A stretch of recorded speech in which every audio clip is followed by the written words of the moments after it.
본 영상에서는 의료자문제도의 필요성에 대해 알아보고 국내 보험산업에서의 제도 운영 현황 및 이슈를 짚어본 후 제도 개선을 위해 참고할 만한 국내외 의료자문제도에 대해서 살펴보도록 하겠습니다.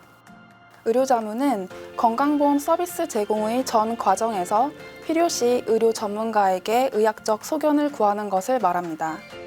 이 정의에 따라 의료자문이 활용될 수 있는 단계를 시간순으로 살펴보면 보장 내용을 결정하거나 사전적으로 보험금 지급 기준을 수립할 때, 손해사정이나 보험금 지급 심사에서 의학적 소견이 필요할 때, 보험회사의 보험금 지급 결정에 대해 소비자가 이의를 제기한 경우 해당 분쟁 해결 절차에서 필요시 의료자문이 이용될 수 있습니다.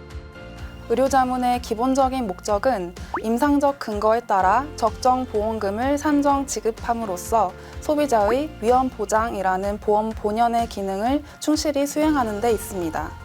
한편 소비자와 의료인, 보험회사 간에는 건강 위험이나 의료 비용에 대한 정보 비대칭이 존재하게 되는데 의료자문이 이를 완화할 수 있으며 궁극적으로는 효율적인 의료자원의 사용을 유도하여 사회후생을 증진하게 됩니다. 의료자문의 필요성을 좀 더 살펴보면 의료시장에서의 도덕적 해이를 고려할 필요가 있는데요. 의료 소비자는 건강보험을 통해 의료비 지출을 감소시킬 수 있으므로 의료 서비스를 과도하게 이용할 요인이 있습니다. 또한 의학 분야의 정보 우위에 있는 의료 공급자가 이 극대화를 위해 불필요한 의료 서비스 수요를 창출하는 유인 수요 가능성이 있습니다. 이러한 소비자와 의사의 도덕적 해이가 결합되면 의료 서비스 과다 이용 및 의료비 상승을 야기하여 결과적으로 건강보험료 인상과 보장 축소로 이어지게 됩니다. 따라서 의료자문을 통해 해당 의료 행위가 적정했는지를 판단함으로써 효율적인 의료 이용을 유도하고 민영 건강보험의 지속 가능성을 제고할 필요가 있습니다. 한편 보험회사의 의료자문 관행은 소비자의 보험 선택에 영향을 미칠 수 있습니다. 그러나 일반적으로 소비자는 보험회사의 의료자문이 적정했는지 판단하기 쉽지 않을 수 있습니다. 뿐만 아니라 건강보험과 같이 소비자의 계약 전환 비용이 높은 시장에서는 보험회사가 너그러운 손해사정을 통해 향후 시장 점유율을 얻는 것보다 엄격한 손해사정 및 과도한 의료자문을 통해 이익 극대화를 꾀할 요인이 있습니다.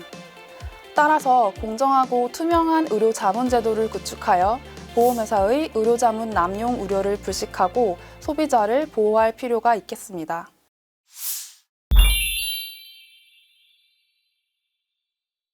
이제 국내 보험산업에서 의료자문제도가 어떻게 운영되고 있는지 살펴보겠습니다.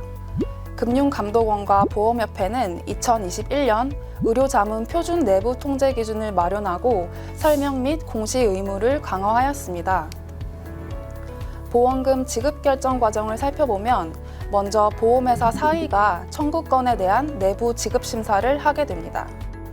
그러나 내부 판단이 어렵거나 의학적 재검토가 필요한 경우에는 의료자문 중개업체를 통해 외부의 자문의에게 의료자문을 의뢰하고 보험금 지급 여부를 결정할 수 있습니다. 이때 보험회사는 의료자문 의뢰 사유와 내용 등을 보험계약자가 이해할 수 있도록 설명해야 하며 의료자문 실시에 대한 동의를 받아야 합니다. 의료자문을 실시한 이후에는 자문기관, 자문의견 등 의료자문 결과를 보험계약자에게 설명해야 합니다. 또한 보험회사는 특정 의료기관 또는 자문의에게 의료자문이 집중되지 않도록 해야 하며 의료자문 실시 현황 및 자문의료인 소속 의료기관, 전공과목, 자문 건수를 공시해야 합니다. 최종적으로 보험계약자가 의료자문 결과에 따른 보험금 지급 결정에 이의가 있는 경우에는 제3의료기관을 통한 자율조정이나 금융감독원 등의 분쟁조정 신청 또는 소송을 진행할 수 있습니다. 이때 시간적, 비용적 측면에서 자율조정이 중요할 텐데요.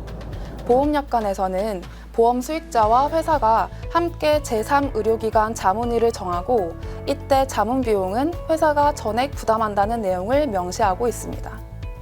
보험회사는 소비자가 이 사실을 알지 못해 이의제기 절차를 활용하지 못하는 피해가 발생하지 않도록 이 내용을 소비자에게 안내해야 합니다.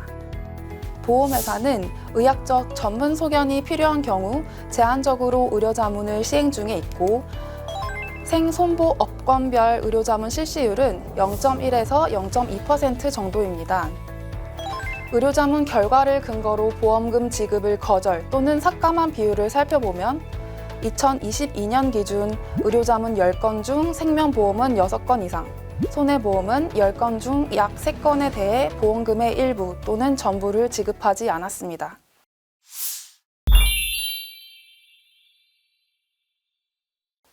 그간 보험업계는 의료자문 제도 개선 노력을 기울였지만 의료자문에 대한 소비자 신뢰는 여전히 높지 않습니다. 최근 의료자문 관련 민원과 분쟁이 증가하였고 이는 특히 백내장과 관련하여 실손 의료보험에서 많이 발생하고 있습니다. 소비자와 시민단체는 보험회사를 상대로 단체 소송을 제기하기도 하였습니다. 한국소비자원에 접수된 실손보험 불만 건수를 보게 되면 2022년 상반기에 급증하였고 실손 미지급 피해구제 신청 현황을 보더라도 약관 해석이나 과잉진료 여부에 대한 이슈가 큰 부분을 차지하고 있음을 알 수 있습니다. 이렇게 의료자문과 관련된 사회경제적 비용이 발생하고 있는 상황에서 우리는 의료자문제도의 문제점을 진단하고 바람직한 제도 개선 방향에 대해 고민해 볼 필요가 있습니다.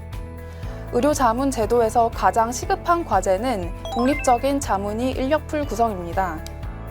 보험회사의 의료자문 의뢰는 법적 근거가 없어 의료인의 협조 없이는 전문성과 공정성을 갖춘 자문위 인력풀 구성이 어렵습니다. 그러나 의료진은 의료 공급자의 불필요한 유인 수요나 보험 소비자의 보험금 청구 적절성 여부를 판단하기 위한 의료자문 의뢰를 받아들일 유인이 크지 않습니다.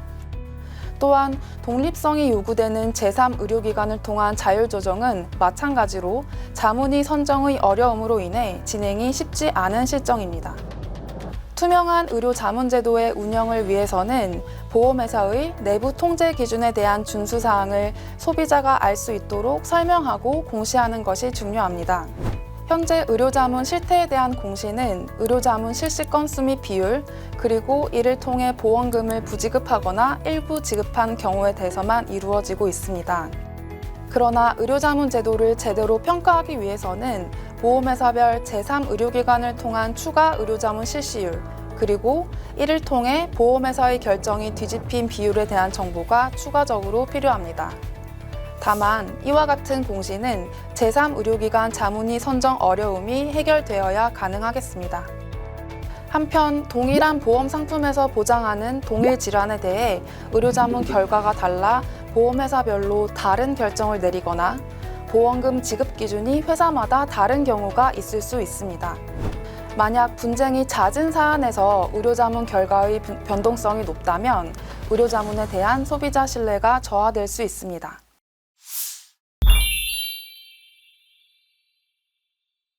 이제 앞서 짚어본 문제점을 개선하기 위해 참고할 만한 국내외 의료자문 제도를 살펴보고자 하는데요. 먼저 국내 사례로 국토교통부 산하의 공제분쟁조정위원회가 있습니다. 분조위는 사업용 차량 자동차 사고 피해자와 6개 공제조합 간 분쟁을 조정하기 위해 설치된 위원회인데요. 의료자문의 공정성 제고를 위해 2021년 7월부터 별도로 의료 전문 심사 제도를 도입하였습니다. 의료 전문 심사 제도에 따라 위원장은 국토교통부 장관의 승인을 받아 의료 전문 심사위원을 위촉하며 자문위의 선정은 의료 전문 심사위원 풀에서 순차 배정하여 공정성을 확보하고 있습니다. 다음으로는 한국의료분쟁조정중재원이 있습니다. 조정중재원은 의료분쟁조정법에 따라 분쟁을 조정, 중재하며 산하의 의료사고 감정단은 의료행위를 둘러싼 과실 유무 및 인과관계의 규명, 후유장애 발생 여부의 확인 등 감정 업무를 수행합니다. 감정단 산하의 의료사고 감정부를 살펴보게 되면 의료인 2인, 법조인 2인, 소비자권익위원 1인을 포함한 감정위원 5인으로 구성되는데요. 조정중재원은 의료인 감정위원 인력풀 구성을 위해 전문의학회에 주기적으로 의료 전문가 추천을 의뢰하고 업무 협조를 요청하고 있습니다. 이번에는 해외의 의료자문 제도를 살펴보도록 하겠습니다. 먼저 미국 사례입니다. 미국 건강보험 분쟁에서 중요한 쟁점 중 하나는 의료적 필요성을 정의하고 판단하는 것입니다. 의료적 필요성이란 해당 의료행위가 실험적 또는 조사적이지 않고 의학적으로 필요한 행위여야 한다는 것을 의미하는데요. 대부분의 주에서는 의료적 필요성 규칙의 개발과 관리를 규정하는 절차적인 법이 마련되어 있고, 일부 주에서는 의료적 필요성 규칙의 객관성을 보장할 수 있도록 보험회사가 NCQA나 URAC와 같은 독립적인 비영리기관의 인증을 받도록 요구하고 있습니다. 미국의 의료자문 절차는 국내 산업과 유사하나 특히 눈에 띄는 부분은 독립적인 외부 심사 절차입니다. 외부 심사에서는 독립의료심사기구 IRO가 보험회사의 결정에 대한 독립적이고 전문적인 의학적 검토를 제공하고 있습니다. 이 IRO가 우리나라의 경우로는 외부 자문의와 제3의료기관 자문의 역할을 하고 있다고 보시면 됩니다. IRO는 소비자 보호, 심사자 자격 증명 및 이해상충, 심사 과정 등과 관련된 엄격한 기준을 충족하여 국가적으로 인정된 민간 인증기관의 인증을 받아야 합니다. 또한 IRO의 배정은 주 정부 또는 독립적인 법인에 의한 무작위 할당이나 순환 할당 방식으로 진행하여 독립성을 보장해야 합니다. 이와 같은 규정은 주보험법에 명시하고 있으며 연방 또는 각 주보험청이 외부 심사를 관리, 운영하고 있습니다. 정보 공시 측면에서도 미국은 분쟁 조정의 결과를 자세하게 공시하고 있습니다. 캘리포니아 보험청의 독립의료심사제도 현황을 보게 되면 보험회사의 결정이 번복된 비율까지도 공시하고 있음을 알 수 있습니다. 이번에는 호주 사례를 살펴보겠습니다. 호주의 특징은 민영건강보험과 관련한 가이드라인을 사전에 명확하게 설정하여 소비자 분쟁을 최소화하고 의료자문 관련 이슈 해결을 위해 정부 차원에서 노력하고 있다는 점인데요. 본 영상에서는 호주 건강보험 영역에서의 의료자문 관련 이슈 두 가지를 소개하고자 합니다. 먼저 유병력 관련 보험 분쟁입니다. 2019년 호주에서는 유병력을 사유로 민간 건강보험회사가 보험금 지급을 거절함에 따라 소비자 분쟁이 발생하여 사회적으로 큰 이슈가 된 바 있습니다. 유병력은 보험에 가입하기 6개월 전에 징후나 증상이 존재하는 질병을 의미하는데요. 보험회사는 보험계약자의 질병을 유병력과 연관지어 보험금 지급을 거절할 수 있지만 보험금 지급 결정 전에 의료 전문가를 지정하여 의학적 증거를 검토하여야 합니다. 이와 관련한 분쟁이 불거지자 민영건강보험 옴부즈만은 유병력 관련 가이드라인을 설정함으로써 업계가 명확한 보험금 지급 기준을 공유하여 지급 심사의 변동성과 분쟁을 최소화하고 소비자 피해를 줄이도록 하였습니다. 두 번째 이슈는 자연요법의 보장 제외 심사 사례입니다. 호주 정부는 민영건강보험이 임상적으로 입증된 치료만을 보장할 수 있도록 자연요법 보장에 대한 검토를 실시하였습니다. 호주 보건부는 국가보건의료연구위원회에 민영건강보험 보장에서 제외된 16가지 자연요법의 임상효과, 안전성 및 비용 효율성에 대한 의료자문을 의뢰하게 됩니다. 이 심사 절차에서는 독립적인 제3자에 의한 증거평가와 이후 검토까지 이루어지고 있으며 검토 결과에 따라 2019년 4월 1일부터 16가지 자연요법을 민간건강보험 보장에서 제외하기로 결정하게 됩니다. 이러한 사례는 보험회사의 보장 급부 수립 단계에서 의료적 필요성이 불분명한 항목에 대해 독립적인 검토자에게 의료심사를 의뢰하고 그에 따라 급부 결정을 하였다는 점에서 주목할 만하다고 하겠습니다.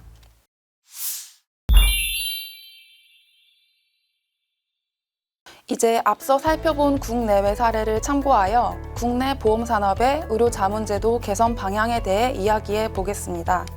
소비자가 신뢰할 수 있는 의료자문제도를 마련하기 위해 가장 우선적으로 고려해야 하는 것은 독립적인 자문의 인력풀 확보입니다.